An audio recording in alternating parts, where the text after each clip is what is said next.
Hi, my name is Yolanda Hood, and I am doing a recording here for Let's Talk About Sex and YA conference for the University of Cambridge. And I am going to share my screen.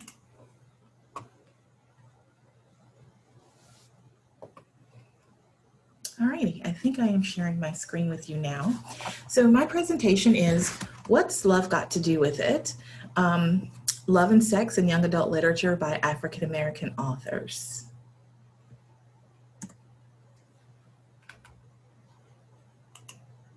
Okay. On the first page of Claire Can's book, Let's Talk About Love, white Midwestern Margot breaks up with Alice. Margot wants sex, which Alice provides, but on different terms. Margot wants Alice to initiate sex. She wants to feel desired by Alice. When Alice shares that she doesn't need or think about sex, Margot responds with, "Sex? But you're Black." A racist joke steeped in white supremacy images constructed over hundreds of years.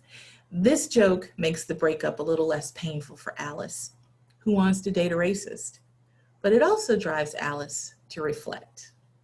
And I'm quoting, "What makes sex so integral that people couldn't separate the emotional love they felt from one physical act? Love shouldn't hinge solely on exposing your physical body to another person. Love was intangible, universal. It was whatever someone wanted it to be and should be respected as such. For Alice, it was staying up late and talking about nothing and everything and anything because you didn't want to sleep. You'd missed them too much. It was catching yourself smiling at them because, wow, how does this person exist before they caught you? It was the intimacy of shared secrets, the comfort of unconditional acceptance. It was a confidence in knowing no matter what happened, that person would always be there for you," unquote. Here, 19-year-old Alice is reflecting on love and sex, attempting to create a counter-narrative to what she has been told that physical and emotional intimacy should be, not only because she is a cisgender African-American young adult woman who has to confront sexual scripts of female Blackness, but because she is also bisexual and asexual. The first chapter of Can's book exemplifies what African-American young adults face on a daily basis, a battle for space to examine their own truths against the time-draining fight to disavow society's sexual scripts. Movies, music videos, TV, video games all inundate us with the hypersexualized Black woman, the African-American woman as a freak. This image portrays the Black woman as sexually aggressive, exploring all realms of sex, wanting it frequently with anyone who offers, and she's thus likely to have STIs and unwanted pregnancies. Many men want to be with this kind of woman at least once in their lives because she is purported to be wild in bed.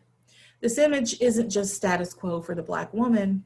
This image is status quo for the Black girl as well. All girls, but especially Black girls, are sexualized in our society. As a matter of fact, in the 21st century, the sexualization of girlhood is so insidious that members of the American Psychological Association created a task force on the sexualization of girls, and they created the report for the sexualization, about the sexualization of girls, and states that sexualization occurs when a person's value comes only from his or her sexual appeal or behavior to the exclusion of other characters, or a person is held to a standard that equates physical attractiveness, which is narrowly defined, with being sexy, or a person is sexually objectified, that is made into a thing for other sexual use, rather than seen as a person with the capacity for independent action and decision-making, or sexuality is inappropriately imposed upon a person. And it can be either and, or it doesn't have to be one or other of those things. Multiple of those things could happen at one time. So the task force found that the sexualization of girls happens so consistently that it negatively impacts girls' identity formation, their self-esteem, their cognitive and social development. Sexuality is a part of human development that can't be overlooked. Healthy sexuality is, quote, an important component of both physical and mental health. It fosters intimacy, bonding, and shared pleasure, and involves mutual respect between consenting partners, unquote. And that is part from the report. Black girls can seek models of healthy sexuality within their communities and amongst their friends and families, but books are another media that can portray healthy sexualities. Rudine Sims Bishop laid the foundation work for what we now know as the mirror, windows, sliding glass doors experience. Books are sometimes windows offering views of worlds that may be real or imagined, familiar or strange. These windows are also sliding glass doors, and readers have only to walk through in imagination to become part of whatever world has been created or recreated by the author. When lighting conditions are just right, however, a window can also be a mirror. Literature transforms human experience and reflects it back to us. And in that reflection, we can see our own lives and experiences as part of the larger human experience. Reading then becomes a means of self-affirmation, and readers often seek their mirrors in books. And so that is from Rudine Sims Bishop's article, Mirrors, Windows, and Sliding Glass Doors. As we all know, only in the past 7 years with the We Need Diverse Books organization and movement have we begun to see more books that depict African-American protagonists. Now African-American readers have opportunities to read mysteries, science fiction, and fantasy, where they can see themselves portrayed in the richness of their lives. I'm happy to see more titles that also allow African-American young adults to see themselves in healthy romantic relationships, wherein the protagonists are exploring what it means to be growing into themselves, full actualized beings, cognitively, emotionally, mentally, physically, and sexually. Claire Can's Let's Talk About Love is one of 3 books that I will discuss here. These 3 books are part of a larger critical content analysis that I've undertaken to explore the window, mirror, sliding glass door experiences that are offered in young adult books by African-American authors. Critical content analysis is a, quote, reader response-oriented research stance, and so meaning is not in the text, but in the reading event. So placing critical in front of content analysis means that I am signaling my personal and political stance. Whereas some researchers will use Black feminist theory and critical race theory to interpret findings, I use these theories to develop my questions, to select the text, and to analyze the text.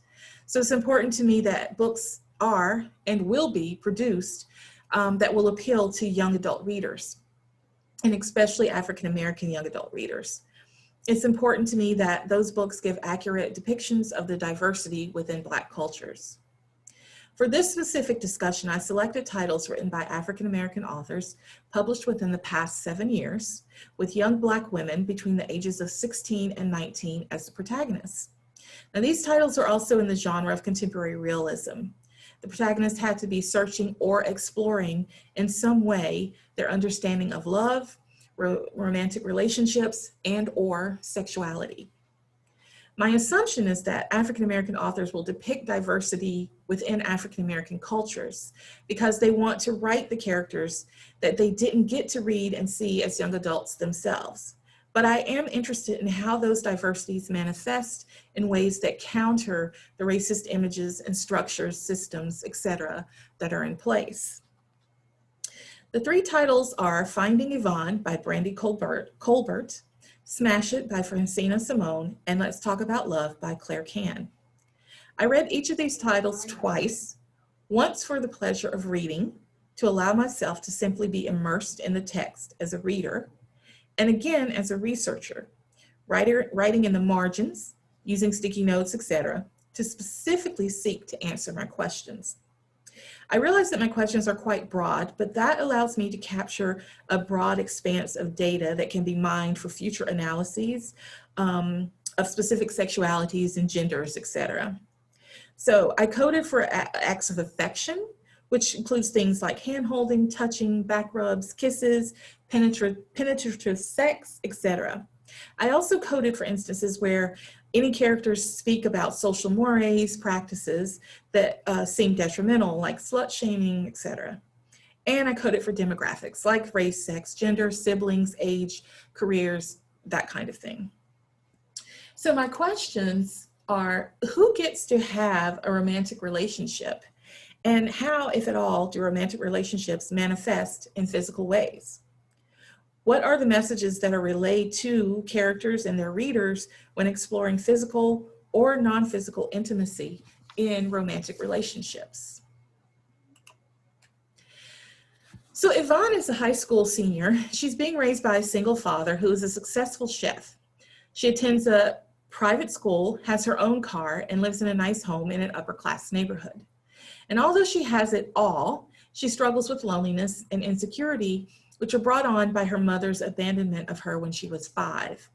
Yvonne's father has instructed Yvonne to not become pregnant and to use protection if she has sex.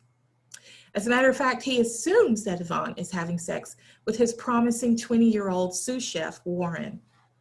Yvonne and Warren have been seeing each other for about a year. Despite the fact that Yvonne has multiple sleepovers at Warren's apartment, they have not yet slept together. What Colbert focuses on in the relationship between Yvonne and Warren is affection. The two often spend time holding hands, hugging, and cuddling. Warren does not want to officially date Yvonne until she is 18, which is in a week at the beginning of the book. And he did not kiss her for a year after they realized their mutual interest in one another. It's important to note that although Yvonne and Warren do not engage in sexual relations early on in the book, she is not a virgin. Yvonne chooses when and with whom she'll have sex. She doesn't struggle with issues of morality or of guilt when she chooses to have sex. Sex seems to be a natural occurrence that she is in control of, and her experience with Cody at a party here follows. Cody was my first, and we had sex 3 times. I knew by the way my whole body tingled when he brushed his fingers against my arm that I wanted much more with Cody. He found me waiting in line for the bathroom, and when it was my turn, he went in with me. We made out until people began pounding on the door, and then we took our swollen lips to an empty bedroom. Cody was clumsy at almost everything besides kissing, and neither of us really knew what we were doing, but I liked being with him, the hardness of his body pressed against the curves of mine and the warmth between us. It was the first time I realized someone could make me breathless with a simple touch. So we learned later that Yvonne is talking with her best friend Sabina, that Yvonne also had sex with a second guy, Henry. Again, Yvonne sees her sexual experiences as natural occurrences that she elects to participate in. Sex is not something that she ruminates on.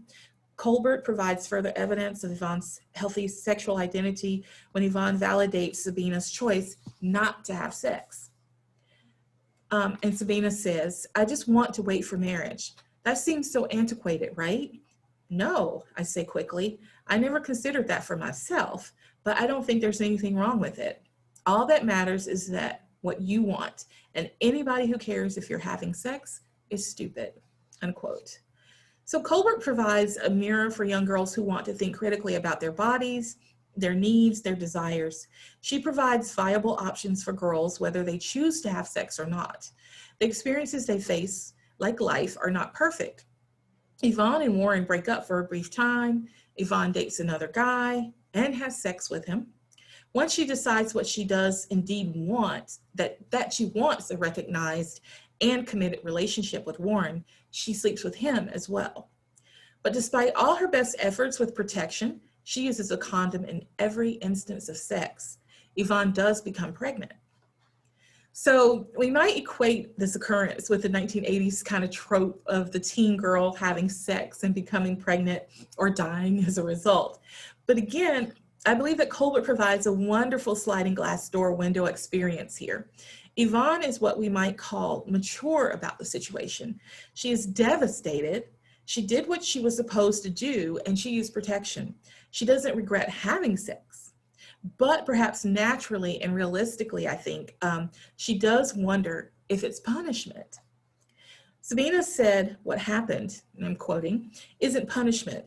Yet I can't help feeling that way right now. It feels like I'll never be able to have sex again without thinking I'll get pregnant, no matter how many precautions I take. The nurse at the clinic said this feeling was normal and that it wouldn't last forever, unquote. Yvonne goes to the clinic for counseling and to be tested for STIs. And again, Colbert presents options for young women. Yvonne doesn't believe that she has to do this experience alone. And I think that's an important factor there. Sex is a natural part of her growth. So despite knowing that both Warren and her father will be devastated by the news, she shares the information with them. She also seeks the guidance of one of Sabina's moms. Ultimately, Yvonne decides to have an abortion and is fully supported by her father, Sabina, Warren, and Sabina's mom as they accompany her to the clinic to get the abortion. Francina Simone's protagonist, Liv, has a lot in common with Yvonne, who is a high school junior, and it also comes from a single-parent home. Liv's mother is a successful event planner who owns a home in an upper middle-class neighborhood. And although Liv does not have any contact with her father and remembers very little about him, she has a tight-knit family, including an older sister who works out of town but visits frequently, her grandparents, aunts, uncles, and cousins. Liv is clearly centered in family support, but she is painfully shy and awkward. Despite being talented, Liv is afraid to share. She's taken dance classes for years, but never danced in front of anyone, not even her best friends, Dre and Eli. This year, however, Liv decides to smash it by creating a fuck it list. She's going to step out of her comfort zone and do simple things that are there in front of her, auditioning for the school's musical, going on a date, having sex. But more than all of it, she wants her crush, her best friend Eli, to know that she likes him and has for some time. So Liv dates, and she spends a good deal of time with high school senior and theater kid Kai. He is her first date, and ultimately he's her opportunity to dive into desire. Quote, "He's a good kisser. I haven't kissed anyone since the 10th grade, and that was all right, but I know this is good. He's got soft lips and a tongue that just knows what to do in my mouth. My throat aches, that aching that tells me I need more of this. I'm turning around into him, and his hands are around my waist, and I don't care that I'm that girl making out in a very public place. No one is around anyway, I hope," unquote. But Kai is the one that she wants, but is Kai the one she wants to have sex with for the first time? So unlike Yvonne, who gives advice and backs her best friend's decision to wait for sex, Liv is the one who receives it. So when friend Lennox tells Liv that sex for the first time doesn't have to hurt or be special, only good, Liv spends time pondering what might be right for her. She says, "I keep thinking about what Lennox said about my time being good instead of special. I've got this image in my head of girls who have lots of sex. They either got daddy issues or they're trying to fill some hole in their life. But Lennox and Jackie aren't like that. They're just having a good time and owning their bodies. They aren't a prize to be had by any guy. They're a prize to themselves, and they believe in getting what they want. They're on birth control and wrap it up. They have sex with guys they feel safe with. I swear my mom's talks just left me feeling like I'm one choice away from being pregnant or used, but it doesn't have to be that way. I just don't know how to get from where I am to where they are." So ultimately, Liv finds that what she believes is the middle ground. She asks her best friend, Dre, to have sex with her. So Dre, not Eli, who she's had a crush on for months. With Dre, Liv knows she will be safe and that Dre will not tell others. So Liv unpacks a lot in her first time with Dre. She thinks to herself, quote, "I'm not going to think about where he learned how to do this. It will ruin the moment. So instead, I hold on to him and ride the waves that's climbing. It's good. All those pamphlets about not having sex or being terrified of letting boys put their hands in your pants, it's all a goddamn lie," unquote. Along with the pleasure comes her guilt. Liv has feelings for Eli, and she realizes this more than ever now that she's had sex with Dre. Francina Simone offers another model of sexuality for young adults, self-reflection while allowing pleasure. Liv basks in the pleasure of physical intimacy with Dre. She doesn't regret having sex with him. They have sex a total of 3 times. But she does feel guilt about the emotional intimacy once the entire cast of musical, including Eli, learned that Liv and Dre have had sex. When Eli attempts a guilt trip and Liv feels slut shamed, she attempts to find a balance for what it is she feels about herself. Quote, just because I had sex with someone I care about, someone who cares about me, even though we're not together, doesn't make me anything but a girl with a body. I hate that for a split second, he made me feel dirty, like somehow I tarnished a prize that was his. But that label is keeping me up at night because I kind of believe it. I went from almost losing my virginity in the back of a car to actually sleeping with someone else. And I know I went into sex not looking for a relationship with Dre, but what the hell am I doing? Deep down inside, deep in there, I know I did nothing wrong. Just because he liked me doesn't mean I owed him my virginity. It was my first experience to have with whoever I wanted to share it with, unquote. I think it would be important to mention that I have been looking closely at the interaction of the young men in these texts as well. Not just these 3 texts, but all of the books that I've been reading. And several of the books in this study have young men as protagonists also. But in the case of these books, the authors portray young men who are thoughtful and reflective, they seek consent, and they practice safe sex and boundaries. And what's also really nice is when they're wrong, they apologize. So when we consider Claire Can's protagonist, Alice, it's a bit of a switch. Alice is asexual, and she explains to her love interest, Talk, that being asexual isn't defined as not liking sex. Quote, no, the correct sentence is, I don't care about sex because I'm not sexually attracted to anyone, unquote. Now, once Alice becomes entangled with Talk, she spends a lot of time reflecting on what she needs, what she's willing to sacrifice, and who she shares personal information with. Alice, just like Liv, needs to the space of the book to come to terms with the fact that her sexuality is a journey as well as her practice of it. Because honestly, Alice can't always wrap her head around what it means to be asexual herself. And she begins to see a therapist to help her process her feelings as well as some of her family issues. The first couple of times that Alice interacts with Talk, she is overwhelmed. Quote, oh dear God, she had been wrong. So very, very wrong. The feelings, the sensations came right back, flooding into her like they had never faded. Alice had always wondered what physical attraction would feel like. And while she didn't necessarily dislike it, she wished there were a button she could press to turn it off. Eventually these, unquote, these super strong feelings of attraction seem to taper off, but her love and affection for Talk do not, they grow. Quote, God, did Alice want to kiss him? She had always liked kisses, small ones here and there. She wanted to kiss his cheeks and his temples and the tip of his nose and his jaw and below his ear and every other place he would let her. She wanted to kiss him like he was the darkest night sky and her lips had the power to make stars, unquote. All of Alice's romantic relationships have failed because no one understands her asexuality. They take it as a personal affront on 2 ends of the spectrum.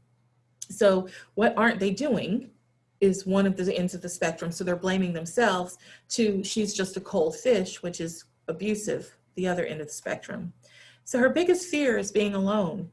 That's not what she wants. Clearly from her reflection on what constitutes love at the beginning of this discussion, Alice wants a relationship with someone who will not only understand her, but accept her. But what is the compromise? Talk, who is quite taken with Alice, in fact, he loves her, likes sex, and he doesn't know if he could give that up. But in exploring her sexuality, Alice has to learn to stand in what she knows about herself and says to Talk, quote, it's simple. My liking you doesn't make you an automatic exception to what I said, unquote. Alice is taking a leap and stating that this is as a part of exploring her sexuality is not in the actual act of sex and in her being comfortable with taking that stand. So let me restate that because that wasn't very clear. Alice is taking a leap in stating this as a part of exploring her sexuality. It's not the actual act of sex, and in her being comfortable with taking that stand. So Alice has to be comfortable with saying to people that I am asexual and I cannot do this. That's part of her exploration because she hasn't been able to do that up until this point.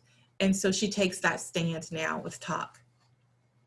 Colbert, Simone, and Kahn make it clear to readers that navigating sexuality is not easy and may result in broken hearts and tears. But again, that is a fair reality. All authors also offer joy.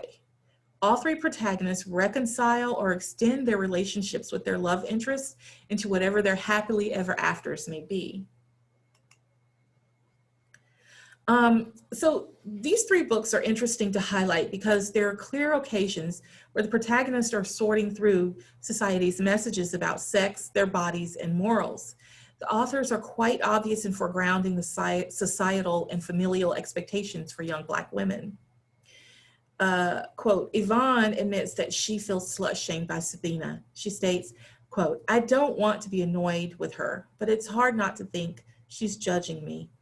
And if she's weirded out by the fact that I've slept with 2 guys, what will she think when the number increases? I've never thought of sex as shameful. Our school and friends are pretty progressive, and even my father clearly understands that abstinence is a choice, not a way of life, unquote. They are asked to police their own bodies. Liv believes that she was a kid with gumption, but then she got a body. Quote, boobs, butt, and birthing hips, as my mother calls them. People started staring at me for all the wrong reasons, and then I stopped calling attention to myself altogether. I wanted to be invisible, and now look at me. I don't even have the balls to dress up for Halloween. Halloween, the one day you can actually look ridiculous, and no one cares, unquote. And they are asked to consider their reputations. Alice's father, an attorney like her mother and 2 older siblings, tells her, quote, Black people have to be perfect, inhumanely good at everything.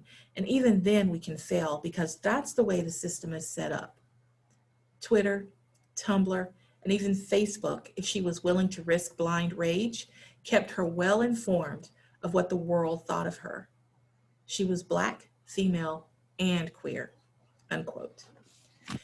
Scripts of the freak and the overly moral play significantly and realistically in these 3 texts. Stevens and Phillips state that women can choose to forego any sexual script that society attempts to ascribe to them. That's not easy to do as a teenager, but the authors provide supports in other young women and older women as well who share their own scripts. Liv's friend Jackie says nightly affirmations. I'm a cute bitch. I'm a badass, smartass boss bitch. I've got bomb pussy. My nightly affirmations. If I don't love this bitch, who will? Unquote. Portia Garner and others charge us to think of the multiple ways that Black girls can experience pleasure. Sex is one of those. The experience of sex or sexualities, while potentially educational, should not necessarily be traumatic. So these 3 authors are making a space where Black girls are thinking about their bodies and how their bodies can bring them pleasure without feeling shame or guilt. And if they do feel shame and guilt, they are afforded the opportunity to explore why they have those feelings as well, without having to hold on to them, for the rest of their existence. While unpleasant things do happen to the protagonists, no one's life is ruined. They have agency to make decisions, to make apologies. And this is the kind of expanse we want for young girls to develop emotionally and physically and mentally. Loving their bodies and loving themselves leaves space for them to love and to be loved. Thank you.